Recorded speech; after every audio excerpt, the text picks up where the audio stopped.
Palabra de vida. Lectura del libro de Isaías, capítulo 52, versículos 13 y 53, 12.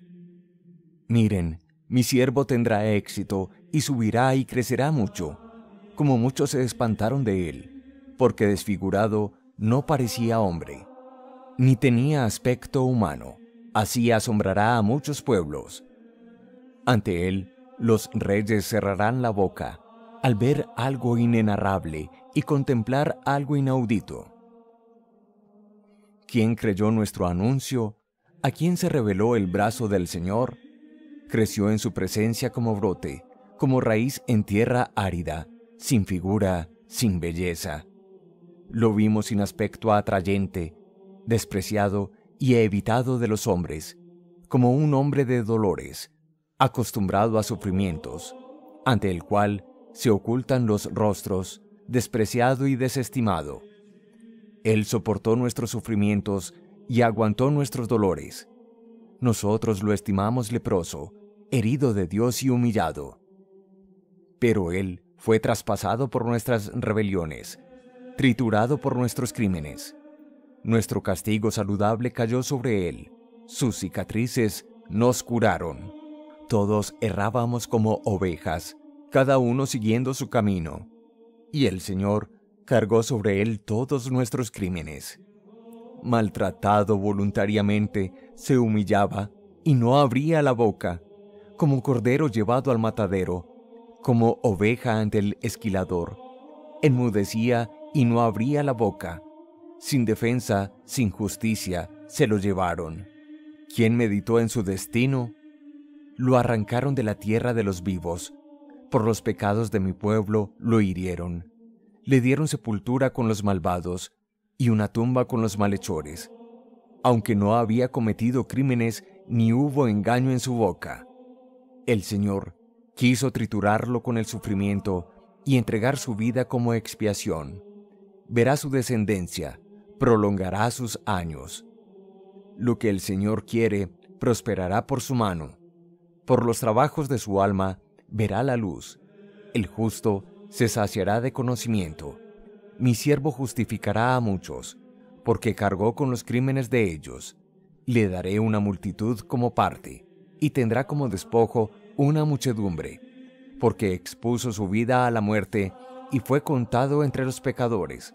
Él tomó el pecado de muchos e intercedió por los pecadores. Palabra de Dios, te alabamos, Señor. Salmo 31. Padre, a tus manos encomiendo mi espíritu. A ti, Señor, me acojo, no quede yo nunca defraudado. Tú, que eres justo, ponme a salvo. A tus manos encomiendo mi espíritu, tú, el Dios leal, me librarás. Padre, a tus manos encomiendo mi espíritu. Soy la burla de todos mis enemigos, la irrisión de mis vecinos, el espanto de mis conocidos. Me ven por la calle y escapan de mí. Me han olvidado como a un muerto, me han desechado como a un cacharro inútil. Padre, a tus manos encomiendo mi espíritu. Pero yo confío en ti, Señor. Te digo, tú eres mi Dios. En tus manos están mis azares. Líbrame de los enemigos que me persiguen. Padre, a tus manos encomiendo mi espíritu. Haz brillar tu rostro sobre tu siervo. Sálvame por tu misericordia. Sean fuertes y valientes de corazón los que esperan en el Señor. Padre, a tus manos encomiendo mi espíritu. Lectura de la carta a los Hebreos, capítulo 4, versículos 14 al 16, 5 y 7 al 9. Hermanos, mantengamos la confesión de la fe, ya que tenemos un sumo sacerdote grande, que ha atravesado el cielo, Jesús, Hijo de Dios. No tenemos un sumo sacerdote incapaz de compadecerse de nuestras debilidades, sino que ha sido probado en todo, exactamente como nosotros, menos en el pecado. Por eso, acerquémonos con seguridad al trono de la gracia, para alcanzar misericordia y encontrar gracia que nos auxilie oportunamente. Cristo, en los días de su vida mortal, a gritos y con lágrimas, presentó oraciones y súplicas al que podía salvarlo de la muerte, cuando en su angustia fue escuchado. Él, a pesar de ser hijo, aprendió sufriendo a obedecer, y llevado a la consumación, se ha convertido para todos los que le obedecen en autor de salvación eterna. Palabra de Dios, te alabamos, Señor. Lectura del Santo Evangelio. Pasión de nuestro Señor Jesucristo según San Juan, capítulo 18, versículos 1 al 19 y 42. De donde Caifás se llevaron a Jesús al pretorio. Ya había amanecido, pero los que lo llevaron no entraron al pretorio para no quedar impuros y poder así comer el cordero pascual. Pilato salió a donde estaban ellos y les preguntó: ¿Qué acusación tienen contra ese hombre? Ellos le respondieron: Si no fuera un criminal, no te lo hubiéramos entregado. Pilato les dijo: Llévenselo ustedes y júzguenlo según su ley. Los judíos le contestaron: Nosotros no tenemos autoridad para dar muerte a nadie. Así debía cumplirse lo que Jesús había dicho para indicar la manera cómo iba a morir. Entró de nuevo Pilato al pretorio, llamó a Jesús y le preguntó: ¿Eres tú el rey de los judíos? Jesús le respondió: ¿Dices tú esto por tu propia cuenta o porque otros te lo dijeron de mí? Pilato respondió: Yo no soy judío. Gente de tu propio pueblo y los sumos sacerdotes vinieron aquí a entregarte. ¿Qué fue lo que hiciste? Jesús respondió: No es el mundo el que me ha hecho rey. Si el título de rey me viniera de este mundo, tendría gente a mi servicio que peleara para que yo no cayera en manos de las autoridades judías. Pero mi título de rey no viene de aquí abajo. Pilato le dijo: Entonces, ¿si eres rey? Jesús respondió: Eres tú quien lo dices. Yo he nacido y he venido al mundo para esto, para dar testimonio a favor de la verdad. Todo el que está por la verdad escucha mi voz. Pilato le preguntó: ¿Y qué es la verdad? Pero al decir esto, salió de nuevo a hablar con los judíos y les dijo: Yo no encuentro en él razón alguna para condenarlo, pero es costumbre entre ustedes que yo les deje libre a alguien con ocasión de la Pascua. ¿Quieren que les deje libre al rey de los judíos? Ellos gritaron otra vez y dijeron: A ese hombre no, suéltanos a Barrabás. El tal Barrabás era un bandido. Entonces, Pilato se llevó a Jesús y lo hizo azotar. Además, los soldados trenzaron una corona de espinas y se la pusieron en la cabeza, y lo vistieron con un manto rojo, y se le acercaban y le decían: ¡Viva el rey de los judíos! Y le daban bofetadas. Entonces salió Pilato otra vez y les dijo a los judíos: Miren, aquí se lo traigo. Quiero que se den cuenta de que no encuentro en él razón para condenarlo. Y salió Jesús con la corona de espinas y el manto rojo. Pilato les dijo: Ahí tienen al hombre. Apenas lo vieron los sumos sacerdotes y los sirvientes gritaron: ¡Crucifícalo! ¡Crucifícalo! Pilato les dijo: Llévenselo ustedes y crucifíquenlo, porque yo no encuentro en él razón para condenarlo. Los judíos le replicaron: Nosotros tenemos una ley, y según esa ley tiene que morir, porque se declaró hijo de Dios. Cuando oyó Pilato estas palabras, se fue atemorizando más y más, y entró de nuevo al pretorio y le preguntó a Jesús: ¿De dónde eres? Pero Jesús no le respondió. Entonces Pilato le dijo: ¿A mí no me hablas? ¿No sabes que tengo autoridad para dejarte libre y también para crucificarte? Jesús le respondió: No tendrías autoridad sobre mí si Dios no te lo permitiera. Por eso, más culpable es el que me entregó a ti. Al oír esto, Pilato trató de dejarlo libre, pero los judíos gritaron: Si dejas libre a este, no eres amigo del emperador, porque todo el que se proclama rey se pone en contra del emperador. Cuando Pilato oyó estas palabras, sacó a Jesús y se sentó en el tribunal, en el sitio que llamaban el Empedrado, en hebreo, Gábata. Era la víspera de la Pascua, alrededor del mediodía. Entonces les dijo a los judíos: Ahí tienen a su rey. Ellos gritaron: ¡Que muera! ¡Que muera! ¡Crucifícalo! Pilato les dijo: ¿Quieren que crucifique a su rey? Los sumos sacerdotes respondieron: No tenemos más rey que el emperador. Entonces Pilato se lo entregó para que lo crucificaran. Se llevaron pues a Jesús, y cargado con la cruz salió de la ciudad hacia el llamado lugar de la calavera, o en hebreo Gólgota. Allí lo crucificaron, y con él a otros dos, uno a cada lado, y Jesús en el centro. Pilato además mandó escribir un letrero para ponerlo encima de la cruz. Lo que estaba escrito era: Jesús de Nazaret, Rey de los Judíos. Como el sitio donde Jesús fue crucificado estaba cerca de la ciudad, y el letrero estaba escrito en hebreo, latín y griego, muchos judíos lo leyeron. Pero los sumos sacerdotes de los judíos le dijeron a Pilato: No debieras haber escrito el rey de los judíos, sino dijo que era el rey de los judíos. Pilato respondió: Lo que escribí, escrito queda. Los soldados, después de que crucificaron a Jesús, se apoderaron de su ropa y la dividieron en 4 partes, una para cada soldado, y se quedaron también con su túnica. Y como no tenía costuras, sino que estaba tejida de una sola pieza, se dijeron: No la rasguemos, más bien echemos la suerte para ver a quién le toca. Así debía cumplirse lo que dice la Escritura: se repartieron mi ropa y echaron a suerte mi túnica. Esto fue lo que hicieron los soldados. Junto a la cruz de Jesús estaban también su madre, la hermana de su madre, María de Cleofás y María Magdalena. Al ver a su madre y cerca de ella al discípulo que él tanto amaba, Jesús le dijo: Mujer, este es tu hijo.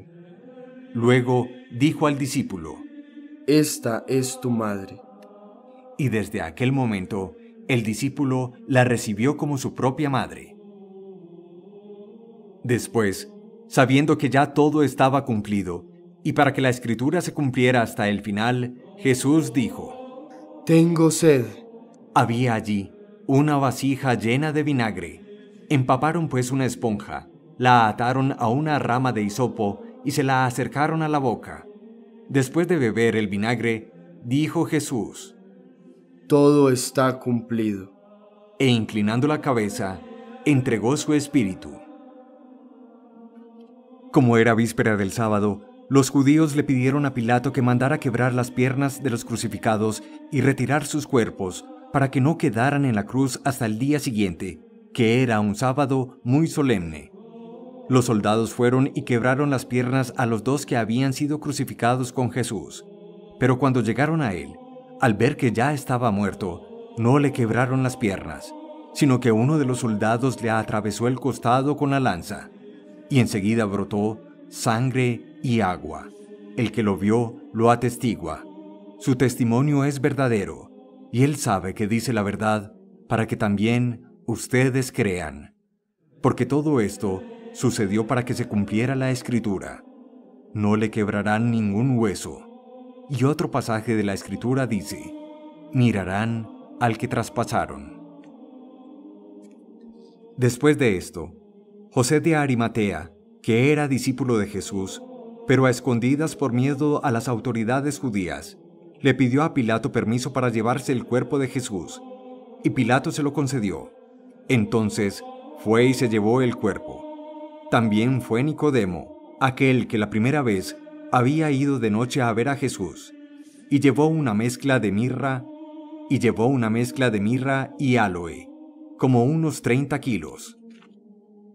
Entonces tomaron el cuerpo de Jesús y lo envolvieron en lienzos, embalsamándolo con las sustancias aromáticas, según la costumbre que tienen los judíos para enterrar. En el lugar en el que Jesús fue crucificado había un huerto, y en el huerto un sepulcro recién excavado, en el que todavía no habían enterrado a nadie. Así pues, Como ese día era víspera del sábado judío, y ese sepulcro estaba cerca, en él sepultaron a Jesús. Palabra del Señor, gloria a ti, Señor Jesús. Uno de los días más solemnes en todo el calendario litúrgico es sin lugar a dudas el día de hoy. De hecho, en ninguna parte del mundo se celebra la Eucaristía como tal, sino simplemente una liturgia de la palabra con adoración de la cruz y distribución de la Sagrada Comunión. Siempre leemos el relato de la pasión y muerte de nuestro Señor Jesucristo, según el apóstol y evangelista San Juan. Pero más allá de todo este relato y de la historia que ya hemos narrado un poco en el Domingo de Ramos en la versión de Lucas, ¿qué enseñanzas encontramos para nuestra vida? Señalemos tres fundamentales. La primera, aprendamos a hacer la voluntad del Padre Dios.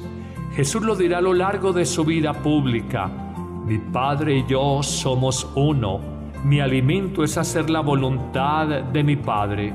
Dirá el apóstol San Pablo de Jesús: fue obediente hasta la muerte y una muerte de cruz. Nos enseñará Jesús a rezar: hágase tu voluntad en la tierra como en el cielo. Y también en esa lucha interior como hombre, dirá en Getsemaní: hágase tu voluntad, Padre Dios, y aparta de mí ya no este cáliz, sino que prime siempre tu voluntad. Hoy reconozcamos que cuando el hombre hace la voluntad de Dios, acierta, encuentra luz y sabiduría para su vida y sobre todo un camino de libertad. ¡Qué ironía! En la obediencia, una palabra que hoy desconoce el hombre secular, en la obediencia a Dios, en la docilidad a sus mandatos, hay un claro camino de libertad interior. Por el contrario, cuando nos obedecemos a nosotros mismos, a nuestros deseos, los apetitos interiores, nuestro orgullo, nuestras ambiciones, terminamos encarcelados y prisioneros de nuestra propia individualidad, de nuestro propio egoísmo. Perdemos la libertad. Una segunda enseñanza: la cruz, abrazar la cruz. No puede entenderse un Cristo sin cruz. Es el signo más universal entre todas las religiones.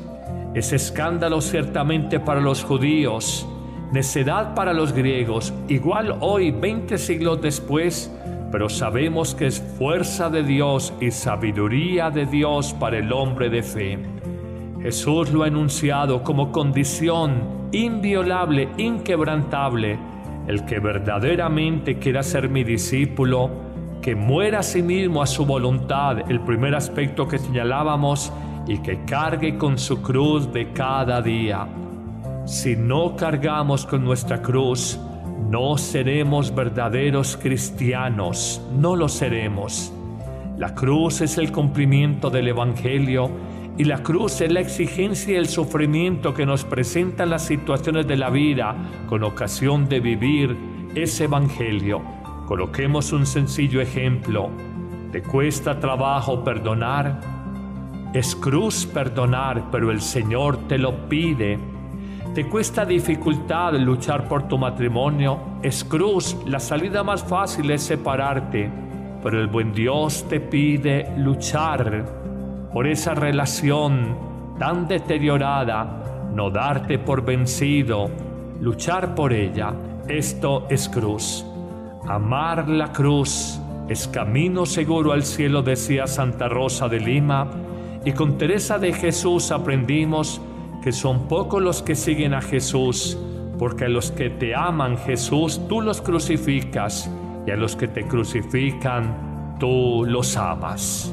Una tercera y última enseñanza de este Viernes Santo es recordar que la muerte no es el fracaso del proyecto humano, sino la condición necesaria para resucitar, para recibir la nueva vida, recordando la famosa imagen evangélica: si el grano de trigo no muere, queda infecundo, pero por el contrario, si muere, da mucho fruto para la vida eterna.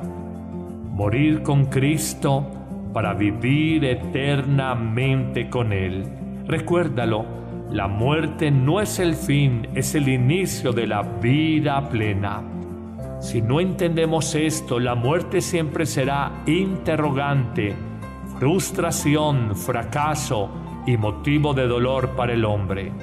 La más bella expresión para un Viernes Santo es la que la mística francesa Teresita de Lisieux afirmó cuando agonizaba y decía a sus compañeras de comunidad carmelitana: no lloren por mí, yo no muero, yo no muero, yo entro en la verdadera vida. Amén. Que el Señor te bendiga abundantemente en este día, en el nombre del Padre, y del Hijo, y del Espíritu Santo. Amén. Dale clic en me gusta, suscríbete si aún no lo has hecho y selecciona la campanita para recibir las notificaciones de los nuevos videos.